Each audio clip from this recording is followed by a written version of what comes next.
as well as all of you to be here. Otherwise, he wouldn't do so well. But thank you. We're looking forward to our last talk, which is natural and spiritual temples. Well, good morning again for the last time this weekend, sadly. So our last talk, natural and spiritual temples. We're here primarily to remember the death and, more importantly, the resurrection of our Lord Jesus Christ. And this is kind of a nice fitting way to end, because we've come into a building that has no meaning of itself, but right now is operating as the temple of God. We know that we are actually ourselves called to be the temple of God, and we're going to look at that natural and spiritual temple and see that the natural temple, way back in Exodus, was built remarkably according to that same structure we've looked at all weekend, and so is the spiritual temple that we look forward to in the kingdom, which is described in Revelation.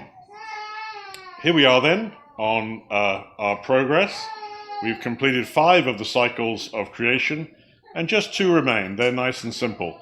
And for those, the temple that God created, we're actually going to look at the tabernacle, the early version of that temple, back in the latter chapters of the book of Exodus. And finally, the temple that we're shown for the future. There's 2 revelations of that temple. One of them is in the latter chapters of the prophecy of Ezekiel, I think you know, and one is in Revelation chapters 21 and 22.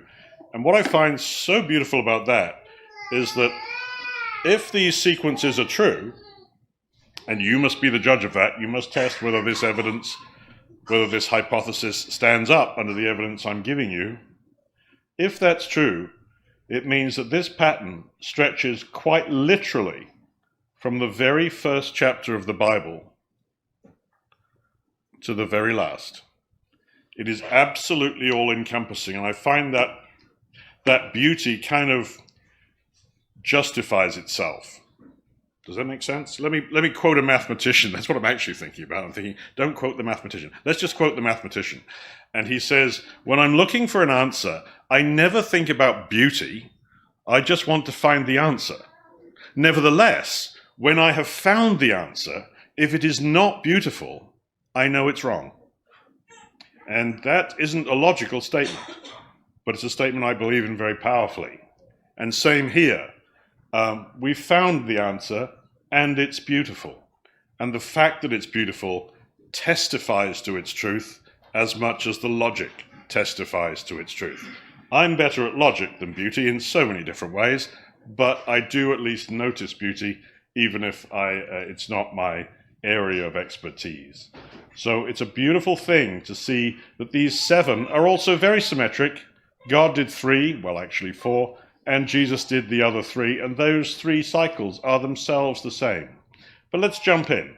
God then created a house, a tabernacle for himself, the natural temple. And what did that look like? The Lord said to Moses, have them make me a sanctuary so that I may dwell among them, the house where I will meet with you. What more are we doing this morning but coming into a house where we hope to meet, in fact, with God himself? In accordance with all that I show you concerning the pattern of the tabernacle. The tabernacle has a pattern, says God, an overlying pattern. Guess what pattern that pattern is going to be? We can start already and think, I wonder if it's going to start off light water bread. And I'm making it all sound easy and obvious now, because I told you, I first saw this pattern in the Gospel of John in 1985. This pattern, the final pattern of God's house, I found in January last year. So, I'm a bit of a slow learner when it takes 40 years to find the last one, but we've got them now. And there is the tabernacle. That's viewed from a plan view, right? That's viewed from on top. Now, it isn't built in a sequence. It isn't built in order. So how are we going to see a sequence or an order? And I think it's from where we walk in. We're going to walk in the door and then meet these elements one at a time. Now, last week I asked the teens, where is the door? And one teen told me very plainly, at the front. Great, thanks for that. So this direction is north, this is south, this is east, this is west. Where's the door? There's only one door. Where's the door? The door is on the east, that's right. The door is over here, so the front is over here. And the Holy of Holies is at this furthest point, the last point, right over here to the west. So it gives me great pleasure as a Californian to say, the further west you go, the holier it gets. Always nice to present that. I enjoy that. Patterns, hey? Anyway, so let's, I'll stop pulling around now. So you walk in at the east and you head further and further west. So we're going to meet 1, 2, 3, 4, 5, 6, 7 elements. Well, that's handy, isn't it? And that's not coincidental, I suggest to you. Day 1, what do we expect? We expect light. We remember the lights we've seen before, the pillar of fire, for example, that led the people from the Exodus. And the first thing we reach is the altar of sacrifice, where there is almost permanently a tower of flame, a pillar of fire, one might say, to light up the evening sacrifice and the morning sacrifice. The pillar of fire is the first thing we meet. Build an altar of acacia wood, says God to Moses, 3 cubits high, square, 5 by 5. Make a horn at each of the 4 corners so that it's all one piece, and overlay the altar with bronze. It is a flaming sacrifice. It is a pillar of fire for God. One is totally mindful of that same pillar of fire that led the people out in the Exodus. So these are not difficult things. We can step through this quite serenely. The sons of Aaron the priest are to put fire on the altar and arrange wood on the fire.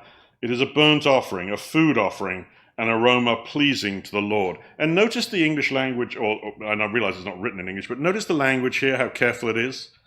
Before you put the wood on, put the fire on. Yeah, that's a little difficult, isn't it? But it just draws your attention. The fire is the principal element. The fire is actually going to come from the wood, but God mentions the fire first. Like, that's the thing that matters, the fire. And then the wood, of course, is that which produces the fire. Day 2, what do we expect? Light water bread? I already know what I'm going to run into. It's going to be an element of water. Oh, look, we run into a washing basin filled with pure, fresh water. And God says to Moses, make a bronze basin with its bronze stand for washing.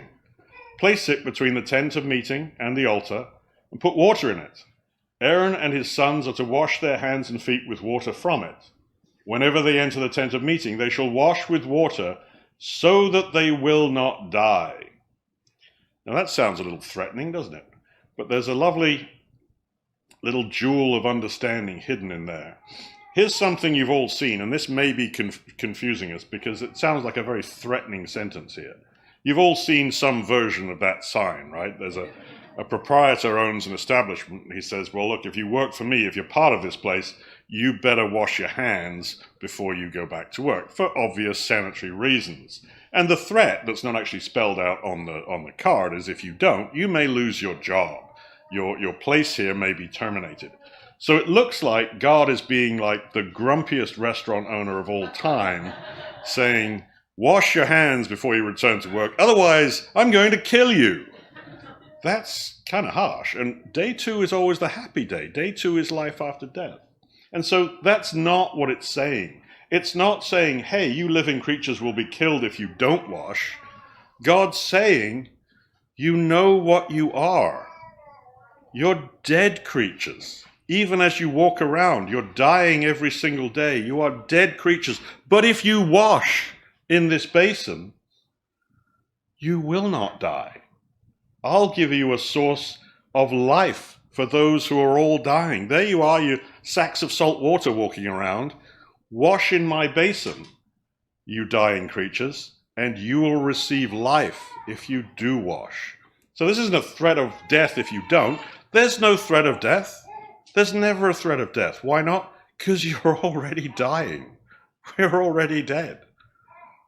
What we need is a change, and the only change we can have to be saved from death, and there's a little mimic of it. Saved from death by water. Well, what's that? That's called baptism. And there it is in the tabernacle. Saved from death. If you wash here, you dying creatures will not die. You are saved by death. We were therefore buried with Jesus in death through baptism into death, in order that we might be pulled out like creation's day too, and that we too may live a new life. And there's our first symbol of baptism in the laver in the tabernacle.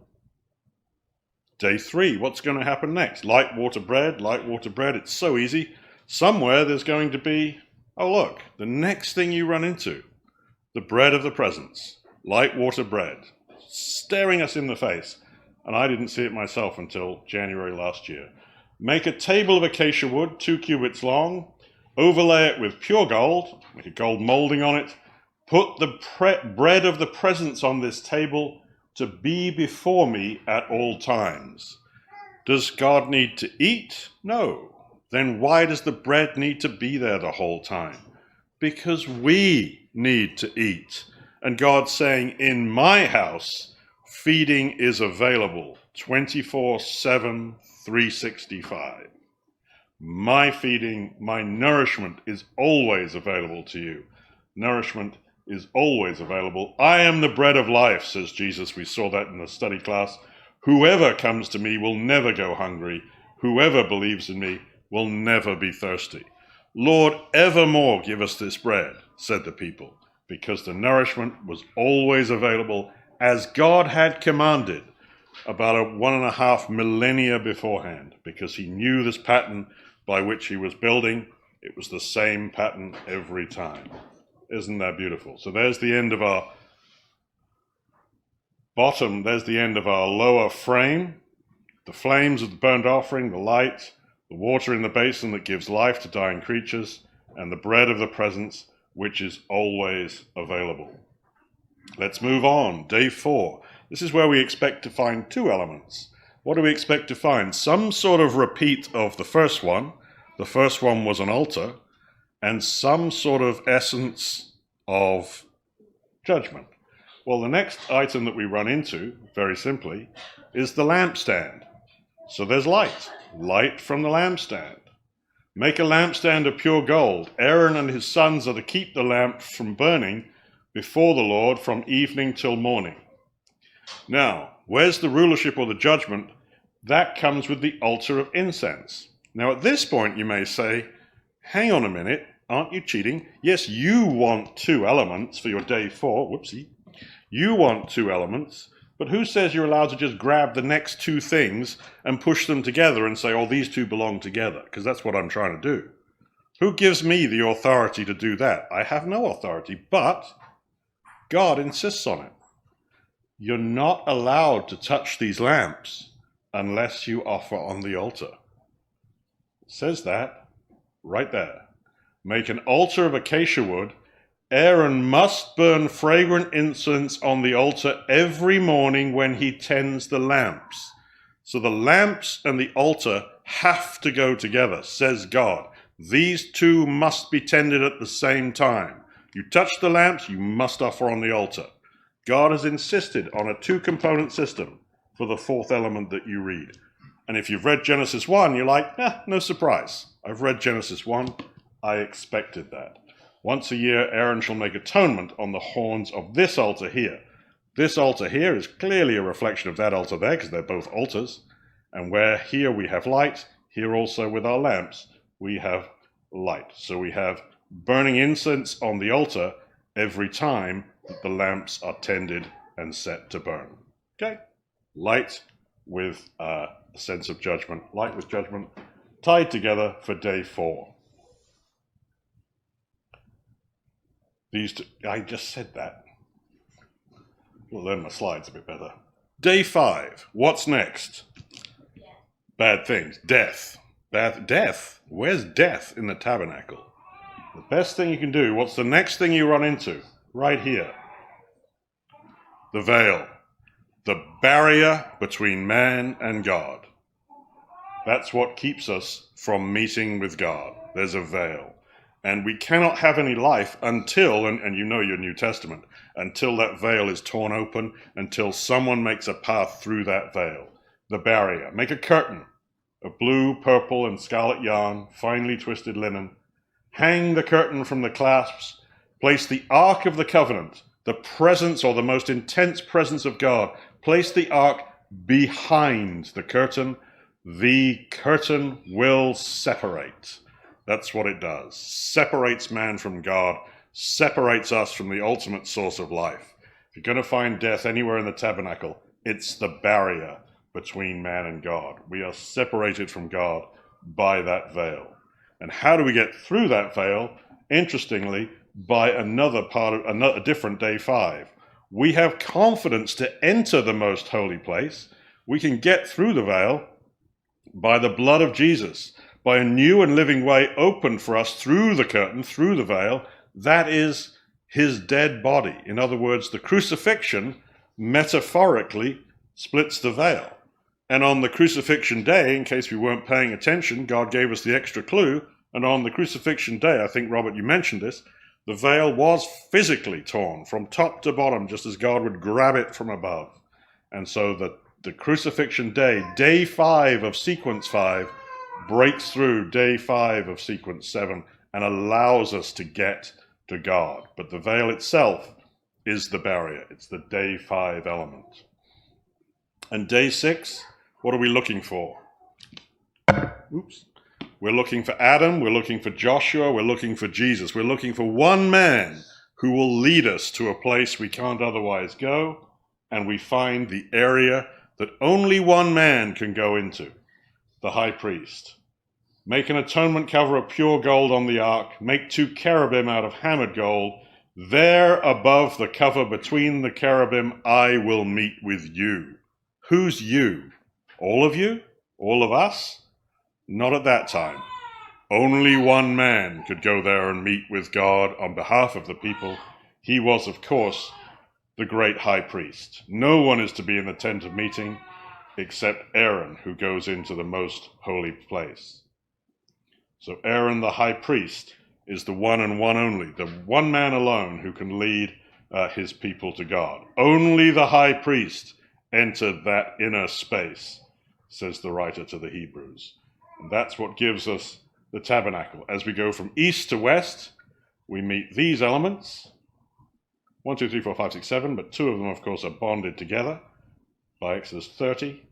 And in those, I suggest it's very easy and not forced to see light, water, bread. And those are always the easy ones you start off with. And you're like, oh, I know what's going on. Light, water, bread, light bonded to judgment, death, the barrier, and the new man who leads us through and beyond that barrier. It's not difficult. I wish I'd seen it before, but there it is in the tabernacle. The very house God makes is according to that sequence. So we add to that slide we've seen before, the lampstand and the altar, the veil, and the high priest. It's the perfect sequence that brings us to at-one-ment. It's no coincidence. That literally says at-one-ment. It's an English word invented by William Tyndale to mean that. Atonement is at-one-ment. We are finally joined together by God. And again, it helps us understand other verses more powerfully. In Jerusalem I will put my name. Where? In the temple. Because the temple was built like the tabernacle. It spells out the name of God. It spells out these 6 features. This is sitting on Mount Moriah where Abraham was willing to offer Isaac to God. It's sitting there. It's in Jerusalem, and it is the name of God at the time this was spoken. This was God's intention. In Jerusalem, I will put my name. And so we're able to come back to our summary and at least complete this one here. Number 3, what have we seen? The altar, the washing basin, symbol where you wash to come to life, where you were dead. The bread of the presence, the lampstand, which must be tended by the same as the altar, the veil, and the high priest. And we're beginning to see all of these filling out very neatly, and you can look at the files, you can look at the ranks, they should all match and tell the same story.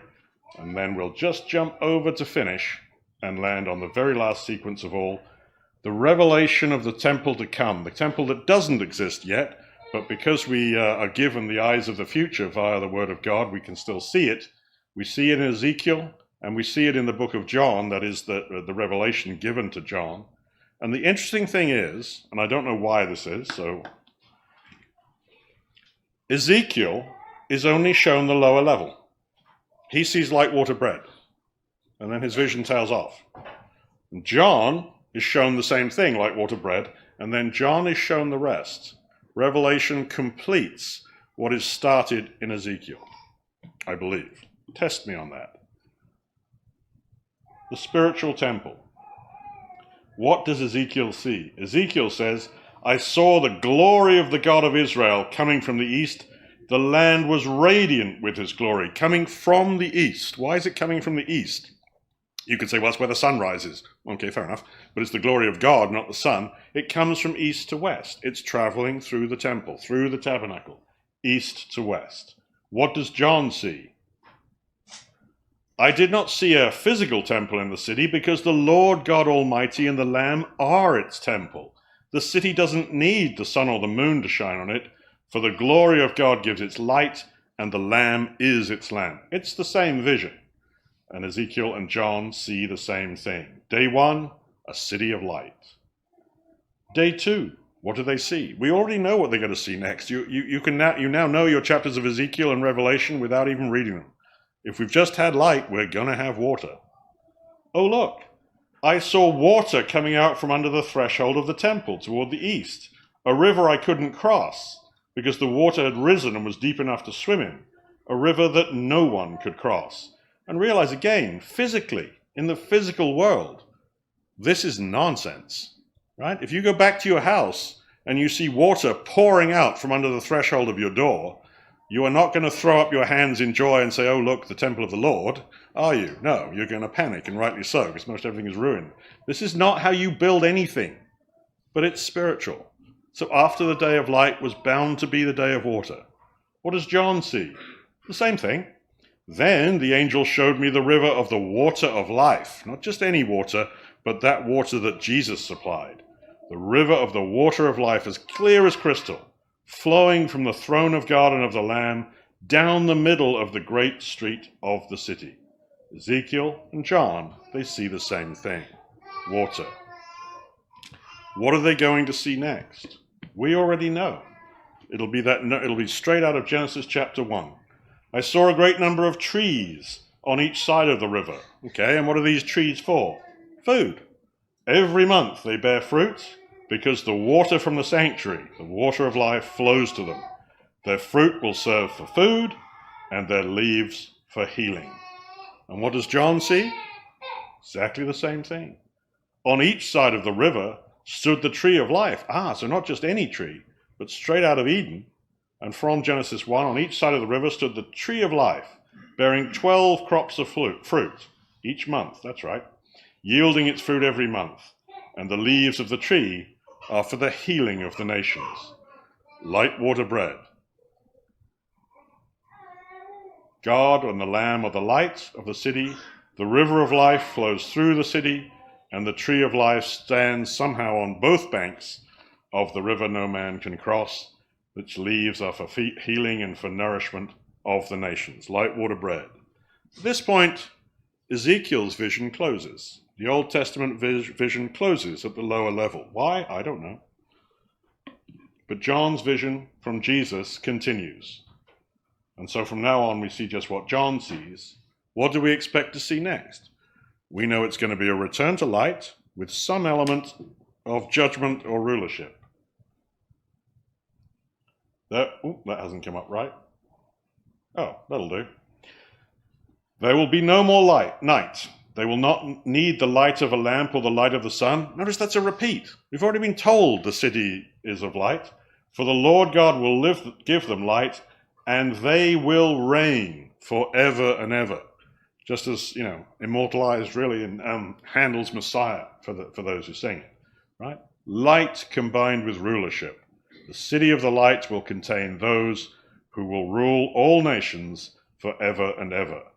And just as a little memory from the letter to Thyatira, letter number 4, of course, we're in day 4, here is the bright and morning star again. Jesus is seen as the bright and morning star, the reiteration of that which is light, combining with the rulership.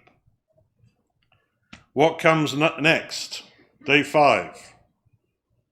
Somebody tell me. that's when John is prompted to say, and you might think, why in this glorious vision are we suddenly going to talk about all this negativity? Because we're in day 5. This is the way God paints his name.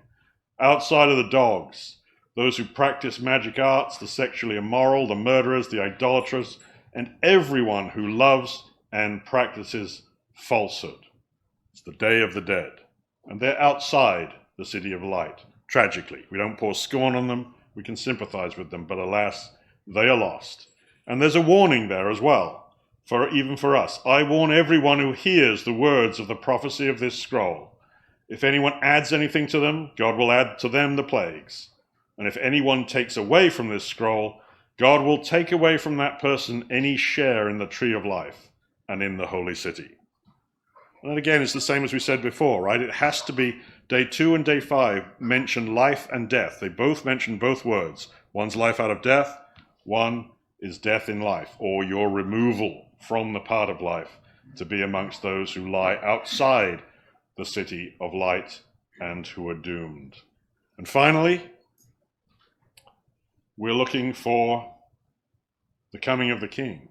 We're looking for a new man, a man like Adam, a man like Joshua, a man like Aaron the high priest. And whom do we meet? And you may realize, Revelation 22 verses 18 and 19, we don't have a lot of verses left. Okay? We are within a few sentences of the end of the Bible, so it's not a difficult search. And what do we find? That I'm coming. I'm coming quickly. I'm coming soon. The coming of the King is in a single forward sentence. Beautiful.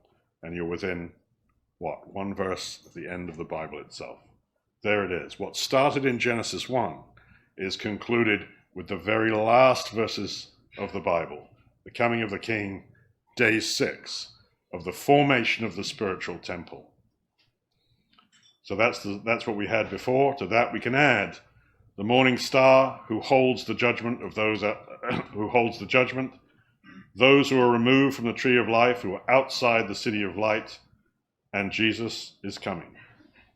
And that leads us to our final day 7, and this is the 7th day 7, and it's the first one that will work.